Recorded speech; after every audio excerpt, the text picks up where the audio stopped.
Hey guys, welcome back to my channel. My name is Noel and today we are talking about the Under Armour Flow Velociti Wind. This is a follow-up to my first impressions video that I did last month. So if you're interested in seeing what I had to say about this shoe back then, you can hit it up here or in the description box below.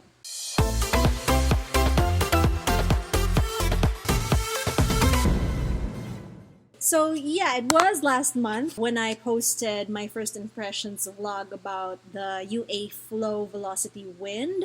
And since then, I've been running in this almost exclusively. Strava tells me that I've run 52.6 kilometers in these shoes, but the Map My Run app and the little connected chip from within these shoes says that I've run 64 kilometers in them.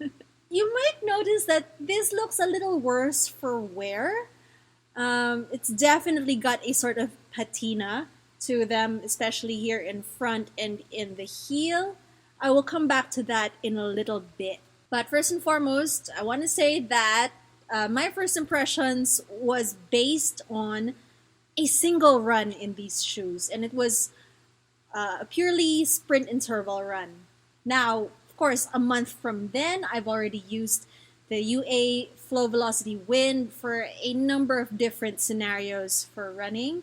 So I've used them in the aforementioned sprints, as well as some tempo/threshold runs, some slow and easy runs as well, and yeah, runs lasting a bit longer than an hour. My impressions kind of stand, except for the way that these shoes actually accommodated me. And that's because I mentioned before that this is called the Warp Upper, and it's based off track shoe uppers that Under Armour designed, and they just transferred the technology. Basically, these lines, they only give in a certain way, and then they hold when your foot moves in a different way.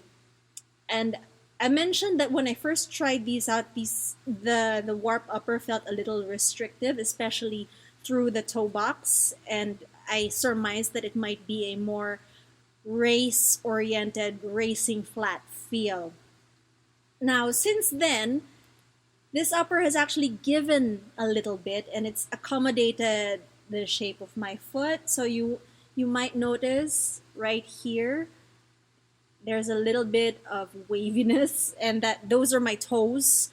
That's the shape of my toes pushing through this Warp Upper. This Warp Upper gave my foot space to move, space to wiggle.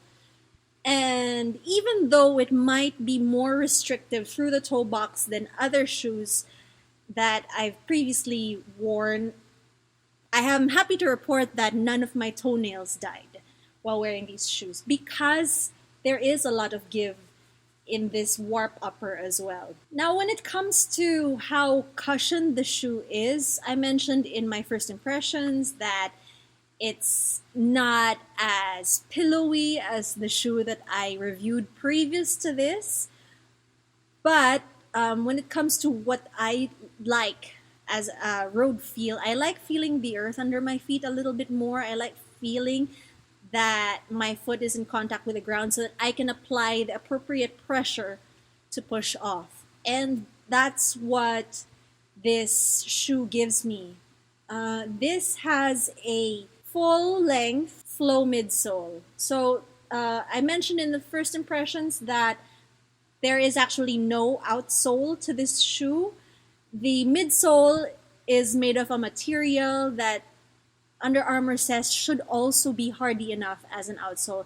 And because it doesn't have any blown rubber on the bottom of the shoe, it can be much lighter than other shoes in the same class.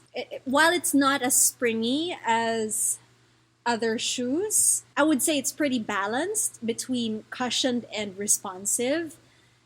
And as a fan of a previous Under Armour shoe, the Speedform, which had the same feel, I really like how much this Flow Velociti Wind makes me feel like I am running purely based on my own power. Now, of course, I had to compare it with other shoes, and I feel that the Flow Velociti Wind's profile is most similar to my Adidas Adizero Boston when it comes to the other shoes that I currently have in my rotation.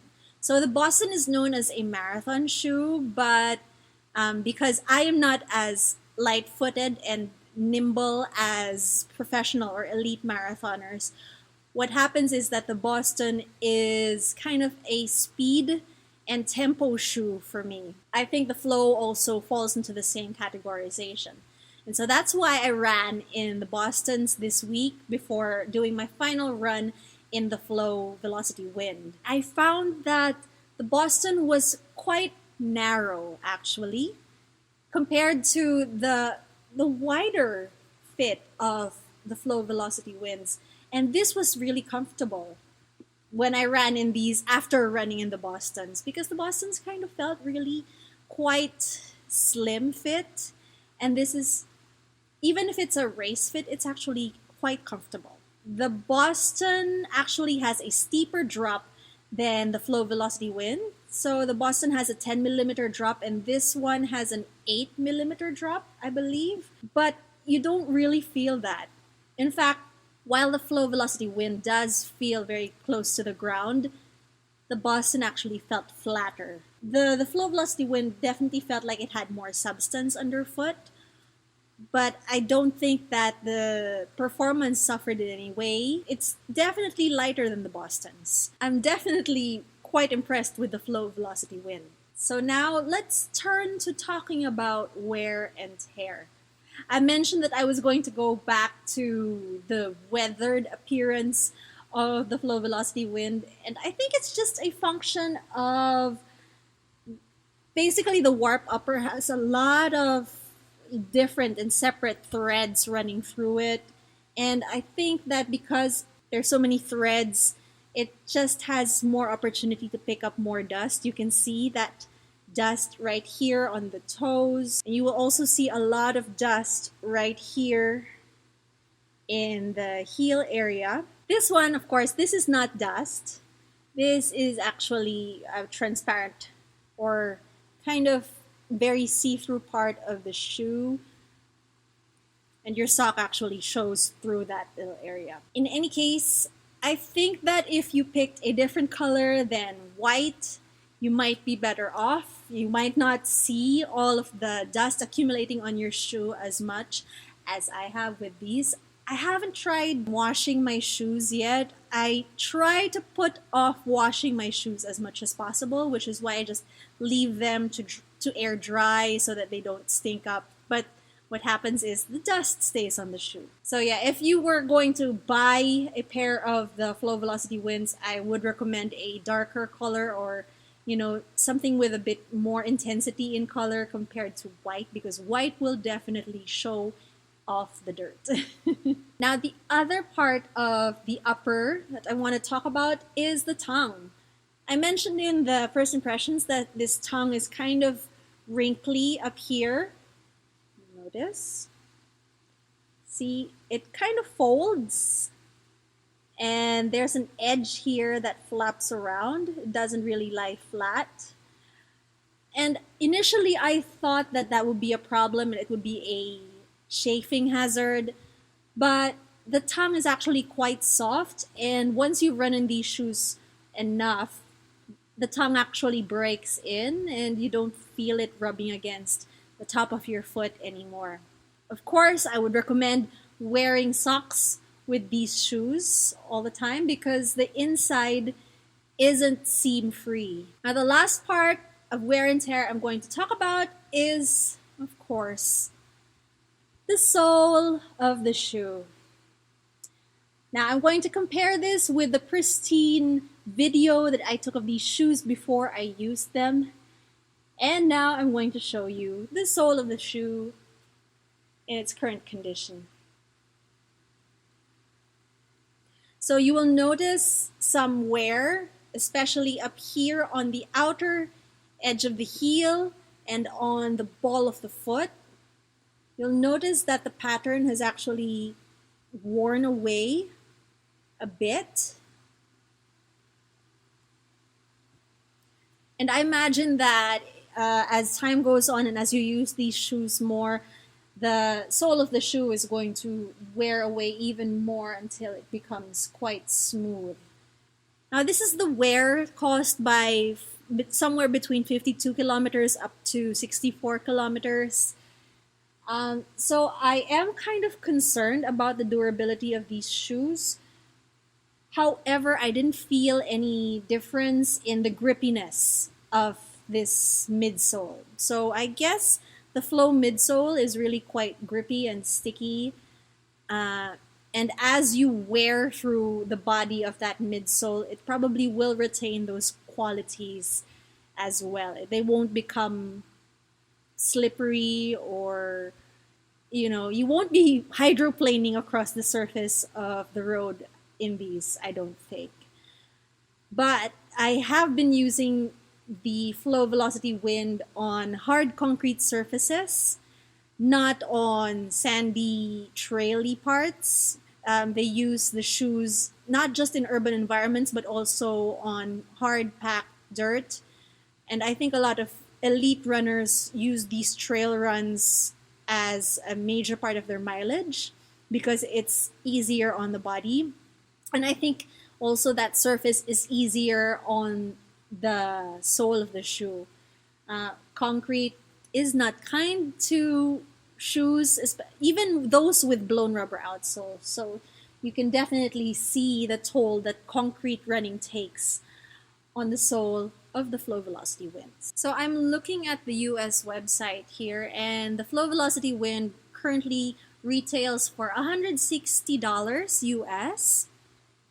Computing for pesos, that is 160 times, let's say 47 or 48. It's about 7,000 plus, almost 8,000. It sounds a bit pricey, but the Under Armour Flow Velociti Wind actually has a bit more tech than most shoes that are on offer because it is one of the connected series shoes. So it has a chip inside these shoes which connects via Bluetooth to your Map My Run app on the phone.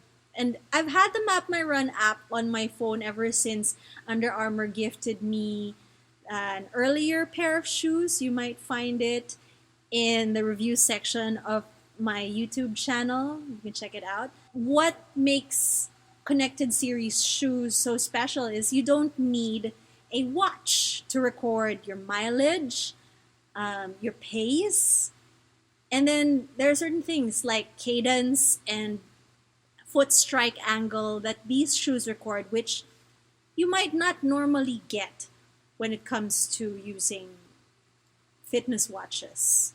While my Garmin has cadence here, it won't tell me which part of my foot lands on the ground first. The Flow Velociti Wind can tell you that. Over the course of the month that I've been using these shoes, it has not failed to record any of my runs. Versus with the previous shoe that I had where I think my final 5 runs were just not recorded by the chip, and as a result were never uploaded onto my app. So I couldn't see my metrics from those last 5 runs. This one, not a problem. I synced the shoe before the run, and then I didn't even start the run recording capacity on the app. You can actually record your workout from the app, but I wanted to see if this could actually pick up the workout I was doing without using the app.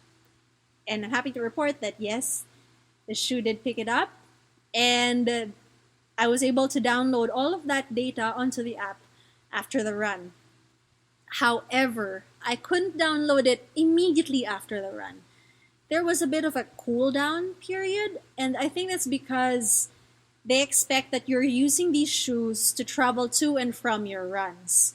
So immediately after your run, the shoe is still expecting you to keep running, and it takes a while for the shoe to go into a certain sleep mode and determine that the workout is complete, it can separate that from whatever else activity you're doing with these shoes. I found that the distances recorded by the shoes and by my fitness watch didn't really vary very widely, although when you look at the final recorded figures, 52 versus 64, that's a difference about 12 kilometers. I'm not sure where those 12 kilometers came from. But I really, really liked the cadence and foot strike analysis. And I was really able to be mindful of the length of my stride and how fast my cadence was going. And it helped me to kind of improve my running form throughout this period. I felt like before I started using the Flow Velocity Winds, I felt like I was trudging through my runs, and now I do feel a bit lighter on my feet. Of course, it's not a shoe that's for everybody.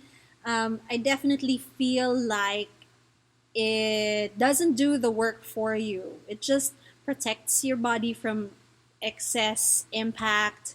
It helps you stay on top of your form, but you still have to put in the work. You still have to put in the force to kind of fly off the pavement and move yourself forward.